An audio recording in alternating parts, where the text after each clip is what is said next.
అప్పట్లో police story సినిమాలో ఓ dialogue బాగా ఫేమస్. అదేంటో తెలుసా? చట్టానికి, న్యాయానికి, ధర్మానికి కనిపించే మూడు సింహాలు ప్రతీకలైతే కనిపించని ఆ నాలుగో సింహమేరా పోలీస్. ఇప్పట్లో అలాంటిదే మరో డైలాగ్ ఇంకా ఫేమస్. అదేంటో తెలుసా? చట్టానికి, న్యాయానికి, ధర్మానికి కనిపించే మూడు సింహాలు ప్రతీకలైతే సామాన్యుడికి కనిపించకుండా పోయిన ఆ నాలుగో సింహమేరా ఏపీ పోలీస్. రాష్ట్రంలో పోలీసు వ్యవస్థ పనితీరు చూశాక జనం నోటి నుంచి వస్తున్న డైలాగ్ ఇదే. నిన్న వైఎస్ఆర్సీపీ రాష్ట్ర ప్రధాన కార్యదర్శి శ్రీహరిని పోలీసులు అక్రమంగా అరెస్టు చేశారు. తన తప్పు లేకున్నా, ఏ తప్పు చేయకున్నా అక్రమంగా అరెస్టు చేసి తీసుకెళ్లిపోయారు. పోలీసులు తప్పనిసరిగా యూనిఫామ్లో రావాల్సిందే అని సుప్రీంకోర్టు బెంచ్పై సుత్తితో ఠపీ ఠపీమని కొట్టి చెప్పిన మన ఏపీ పోలీసుల తీరు మాత్రం మారలేదు. మఫ్టీలో రావడం, బలవంతంగా కారెక్కించడం, రహస్యంగా అన్ని ప్రాంతాలు తిప్పడం, చిత్రహింసలకు గురి చేయడం, ఆఖరికి కోర్టులో ప్రొడ్యూస్ చేయడం, మా డ్యూటీ అయిపోయింది సార్ అని నారావారికి, లోకేష్ గారికి శాల్యూట్ కొట్టడం. ఇదేం పోలీసు వ్యవస్థ సార్? అందుకే కదా దేశంలోనే మన పోలీసు వ్యవస్థ 36వ ర్యాంకుతో ఆఖరి స్థానంలో తల దించుకుని నిలబడింది. మహిళలపై నీచమైన రాతలు రాసిన రాధాకృష్ణపై పోలీసులు కేసు పెట్టారు. చంద్రబాబు నుంచి వెంకయ్య నాయుడు వరకు శభాష్ రాధాకృష్ణ అంటూ కీర్తిస్తే ఇక పోలీసులు చేసేదేముంటుంది? పవన్ కళ్యాణ్ ఫ్యామిలీపై ఓ స్టాండప్ కమెడియన్ జోక్ పేల్చాడట. యూపీకి పోయి మరీ అరెస్ట్ చేశారు. తప్పు చేస్తే అరెస్ట్ చేయండి, ఎవరు కాదనరు. యూపీ వరకు వెతుక్కుంటూ వెళ్ళిన మన ఏపీ పోలీసులకు రాష్ట్రంలో పచ్చ సైకోలు కనిపించడం లేదా? జగన్ పైన, వైఎస్ఆర్సీపీ నేతలపైన వాళ్ళు పెడుతున్నటువంటి పోస్టులు కనబడడం లేదా? దీనిపై వరుస ఫిర్యాదులు చేస్తున్నా పోలీసుల్లో చలనం లేదా? అసలు రాష్ట్రంలో పచ్చ సైకోలు ఏ విధంగా రెచ్చిపోతున్నారు? వైఎస్ జగన్ పై వ్యక్తిత్వ హననం చేస్తూ ఎంత దారుణంగా పోస్టులు పెడుతున్నారు? మావిగన్ పై చర్చ జరగకుండా డైవర్షన్లో భాగంగా ఈ పచ్చ సైకోలను ఎవరు ఉసిగొల్పుతున్నారో ఒక్కసారి చూద్దాం. ఒక్కసారి స్క్రీన్ పైన ప్లే చేయండి సార్. పచ్చ సైకోలు ఏ విధంగా రెచ్చిపోతున్నారు? జగన్మోహన్ రెడ్డి గారి వ్యక్తిత్వ హననానికి పాల్పడుతూ వాళ్ళు పెడుతున్నటువంటి పోస్టులు ఒక్కసారి స్క్రీన్ పైన చూడండి. ఎప్పుడైతే మావిగన్ అంశాన్ని తీసుకొచ్చారో తట్టుకోలేకపోతున్నారు. చంద్రబాబు నాయుడు గారు ఆక్రోశంతో, ఉక్రోశంతో, లోకేష్ గారు ఆక్రోశంతో, ఉక్రోశంతో రగిలిపోతూ ఏ రకమైనటువంటి పోస్టులు ఈరోజు టీడీపీ నుంచి వస్తున్నాయో, TDP Telugu Desam party official social media wall పైన ఈ పోస్టులు కనిపిస్తున్నాయి. వీళ్ళు కడుపు మంట ఏ రకంగా ఉందో ఒకసారి చూడండి. వీళ్ళే పదే పదే బాబాయి గొడ్డలి అంటారు. 100 సార్లు బాబాయి గొడ్డలే అంటాడు. ఒక్కరెవరైనా సరే ఇది బాబాయి గొడ్డలు కాదు, బాబు గొడ్డలే అని అన్నాడు అనుకోండి, వెంటనే వాడిని తీసుకెళ్ళి అరెస్ట్ చేస్తారు. అంటే మనం కడుపు మంటతో అప్పుడు రగిలిపోతాం. మనకు ఆక్రోశం అప్పుడు వస్తుంది, మనకు ఉక్రోశం అప్పుడు వస్తుంది. మరి ఈ విధంగా జగన్మోహన్ రెడ్డి గారి పైన పోస్టులు పెడితే పోలీసు వ్యవస్థ ఏం చేస్తుంది సార్? మన డీజీపీ గారు ఏం చెప్పారు సార్? సోషల్ మీడియాలో ఎవరైనా అభ్యంతరకర పోస్టులు పెడితే చట్టం తన పని తాను చేసుకుపోతుందని అన్నారా లేదా? అన్నారు. కానీ చట్టం తన పని చేసుకుపోదు సార్. ఒకవైపు మాత్రమే చేసుకుపోతుంది సార్. అందులో భాగంగా ఈ పోస్టులు పెట్టిన వాళ్ళని ఏం చేయాలి? ఏం పెట్టారో చూడండి సార్. జగన్ రెడ్డి వాడే గొడ్డలి మాత్రం బాత్రూంలో బాబాయ్ తల మీద ఉండాలి, ఫ్యాన్ ఎప్పుడు ఇంట్లోనే ఉండాలి, సైకిల్ ఎప్పుడు బయటే ఉండాలని అప్పుడెప్పుడు జగన్మోహన్ రెడ్డి గారు అన్న మాటను తీసుకొచ్చి జగన్ రెడ్డి వాడే గొడ్డలట. చేతిలో గొడ్డలు పెట్టి వాళ్ళు పెట్టినటువంటి post. Criminal party, criminal politics. నాడు బాబాయిని గొడ్డలతో నరికి గుండెపోటు అని ప్రచారం. గొడ్డలతో నరికి వీళ్ళే డిసైడ్ చేసేస్తున్నారు. పచ్చ సైకోలే డిసైడ్ చేస్తారు. చంద్రబాబు నాయుడు గారు మేపుతున్నారే ఐటీడీపీ ఉగ్రవాదులు, ఆ ఉగ్రవాదులే డిసైడ్ చేస్తారు. లోకేష్ గారు మేపుతున్నారే తీవ్రవాదుల్ని, ఆ తీవ్రవాదులే డిసైడ్ చేస్తారు. వాళ్లే కోర్టు, వాళ్లే చేతిలో గొడ్డలు పెట్టి వాళ్లే డిసైడ్ చేసేస్తారు, వాళ్లే తీర్పులు ఇచ్చేస్తారు. ఏది నాడు బాబాయిని గొడ్డలతో నరికేట, గుండెపోటు అని ప్రచారం. ఈ పోస్టులు పెట్టినోడిని ఏం చేశారు డీజీపీ గారు? అరెస్ట్ చేశారా? అసలు పట్టించుకున్నారా? ఎన్ని కంప్లైంట్స్ వెళ్ళాయి? ఒక్కరిపైన యాక్షన్ తీసుకున్నారా? నేడు తిరుమల హుండీ చోరీ నిజాలు చెబుతున్న టీటీడీ మాజీ ఏవీఎస్ఓని చంపేసి ప్రభుత్వం మీదే కదా, విచారణ ఎంతవరకు వచ్చింది? ఈ పోస్టులు పెట్టిన వాళ్ళని ఏం చేయాలి? నెక్స్ట్ ఒకసారి చూపించండి సార్, ఇంకా ఉన్నాయి. ఇదే గొడ్డలి పార్టీ విధానం, గొడ్డలి పార్టీ సిద్ధాంతం. హింస, దాడులు, విధ్వంసం. పార్టీ గుర్తు గొడ్డలి. జగన్ సీమద్రోహి, ఏదో ఒక ఫోటో చేతిలో గొడ్డలు పెట్టడం, సీమద్రోహి అని రాయడం. సీమద్రోహి ఎవరు? చంద్రబాబు అని తెలిసింది కదా. మొన్న రేవంత్ రెడ్డి గారితో ఏం మాట్లాడారు, మన సీమ ఎత్తిపోతల్ని ఏ రకంగా తగలబెట్టారు మనం చూసాం కదా.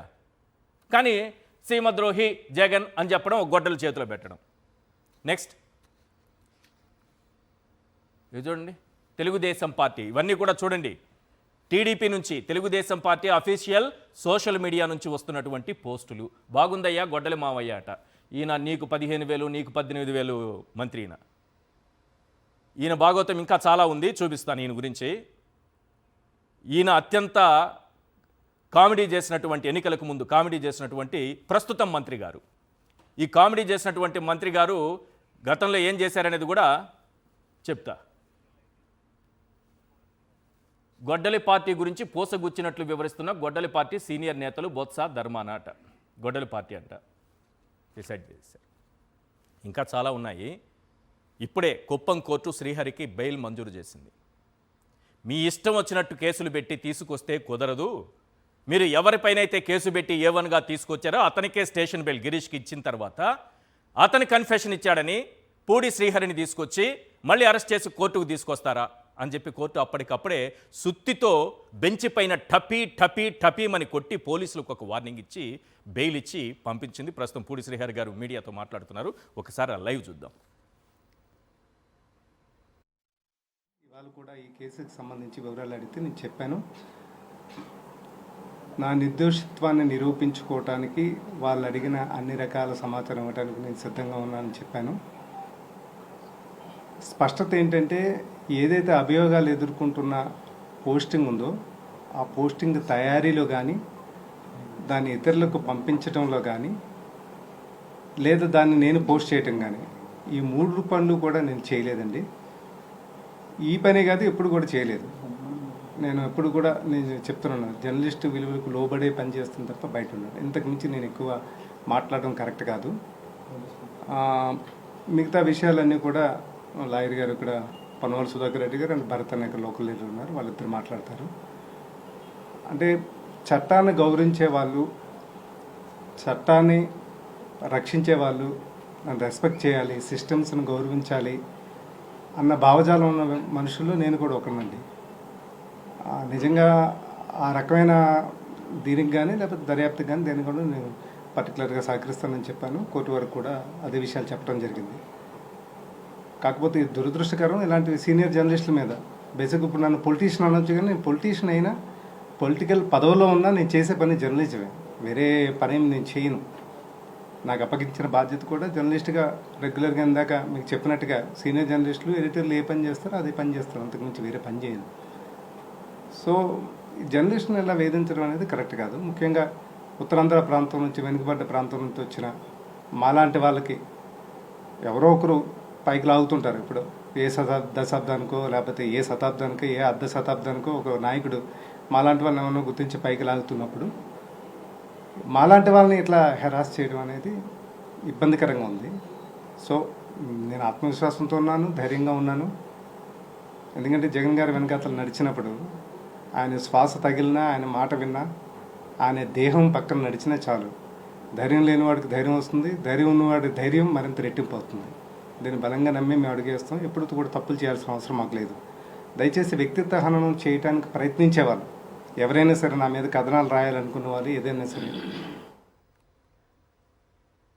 జర్నలిస్టుల పైన చంద్రబాబు నాయుడు గారి ప్రభుత్వం చేస్తున్నటువంటి దాష్టీకం. మన రాధాకృష్ణ గారికి మాత్రం శాల్యూట్ కొడతారు, హ్యాట్స్ ఆఫ్ అంటారు. చంద్రబాబు నాయుడు గారు మళ్ళీ చెప్తున్నారు ఏమని, ఏమీ రాయకపోయినా ఏమీ అనకపోయినా, చేతులు ఇట్లా తిప్పారు, ఏమీ రాయకపోయినా ఏమీ అనకపోయినా వైఎస్ఆర్సీపీ వాళ్ళు ఆందోళన చేశారట.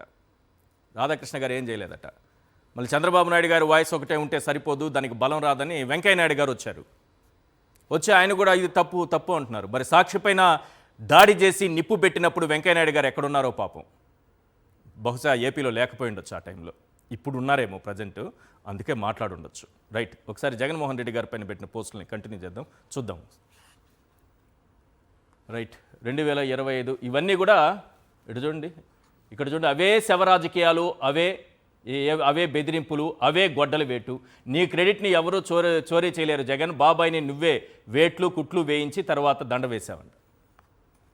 వీళ్ళే సిబిఐ, వీళ్ళే కోర్టు. నెక్స్ట్, ఇది నీకు మాత్రమే దక్కే క్రెడిట్ జగన్. నెక్స్ట్, ప్రభుత్వ మెడికల్ కాలేజీలో మేనేజ్మెంట్ కోటా ప్రవేశపెట్టారంట. ప్రపంచ చరిత్ర తొలిసారిగా మేనేజ్మెంట్ కోటా దోచిపెట్టిన ఘనుడు ఎవరో తెలుసా? జగన్ అని చేతిలో గొడ్డలిచ్చారు. గొడ్డలి పార్టీ హింస, వినాశనం, విధ్వంసం జగన్ ఎజెండా అంట. గొడ్డలిని జెండాగా చేసుకున్నారట. వీళ్ళు పెట్టేటటువంటి పోస్టులు, వీళ్ళు మాట్లాడేటటువంటి మాటలు ఈ రకంగా ఉంటాయి. Yes, right. ఈ సమయంలో మనం కొన్ని ప్రశ్నలు వినిపిస్తున్నాయి. ఆ ప్రశ్నలు ఏంటో ఒకసారి స్క్రీన్ పైన చూసిన తర్వాత డిబేట్లోకి వెళదాం. Right, question number 1. భార్యకు చెల్లికి తేడా తెలియకుండా నీచపు రాతలు రాసిన రాధాకృష్ణను ఎప్పుడు అరెస్ట్ చేస్తారు? ఆన్సర్ నారావారు చెప్పినా ఓకే, 4వ సింహం చెప్పినా ఓకే. Question number 2. ఓ అమ్మాయి జీవితాన్ని నాశనం చేసిన జనసేన ఎమ్మెల్యే అరవ శ్రీధర్ను ఎప్పుడు అరెస్ట్ చేస్తారు? ఆన్సర్ నారావారు చెప్పినా ఓకే, 4వ సింహం చెప్పినా ఓకే. Question number 3. అదే అమ్మాయిని నడి రోడ్డుపై లాఠీతో కొట్టిన జనసేన నేత తాతంశెట్టి నాగేంద్రను ఎప్పుడు అరెస్ట్ చేస్తారు? ఆన్సర్ నారావారు చెప్పినా ఓకే, 4వ సింహం చెప్పినా ఓకే. Question number 4. యూట్యూబ్ ఛానళ్లలో బూతులతో రెచ్చిపోయే జబర్దస్త్ ఆర్టిస్టు సీమ సైకోను ఎప్పుడు అరెస్ట్ చేస్తారు? ఆన్సర్ నారావారు చెప్పినా ఓకే, 4వ సింహం చెప్పినా ఓకే. Question number 5. అంబటి రాంబాబుపై బూతులతో రెచ్చిపోయిన గ్రంథాలయ చైర్మన్ వందనాదేవిని ఎప్పుడు అరెస్ట్ చేస్తారు? ఆన్సర్ నారావారు చెప్పినా ఓకే, 4వ సింహం చెప్పినా okay. Question number 6. Ambati Rambabu, Jogi Ramesh ఇళ్లపై దాడులు చేసిన పచ్చ ఉగ్రవాదులను ఎప్పుడు అరెస్ట్ చేస్తారు? ఆన్సర్ నారావారు చెప్పినా ఓకే, 4వ సింహం చెప్పినా ఓకే. Question number 7. జగన్పై నీచమైన పోస్టులు పెట్టే టీడీపీ అఫీషియల్ సోషల్ మీడియా నిర్వాహకులను ఎప్పుడు అరెస్ట్ చేస్తారు? ఆన్సర్ నారావారు చెప్పినా ఓకే, 4వ సింహం చెప్పినా ఓకే. Question number 8. నిత్యం సోషల్ మీడియాలో బూతులతో రెచ్చిపోయే ఎల్లో పేటీఎం సైకోలను ఎప్పుడు అరెస్ట్ చేస్తారు? ఆన్సర్ నారావారు చెప్పినా ఓకే, 4వ సింహం చెప్పినా ఓకే. Question number 9. స్టాండప్ కమెడియన్ను అరెస్ట్ చేశారు సరే, బాబు పెంచి పోషిస్తున్న ఐటీడీపీ సైకోలను ఎప్పుడు అరెస్ట్ చేస్తారు? ఆన్సర్ నారావారు చెప్పినా ఓకే, 4వ సింహం చెప్పినా ఓకే. Question number 10.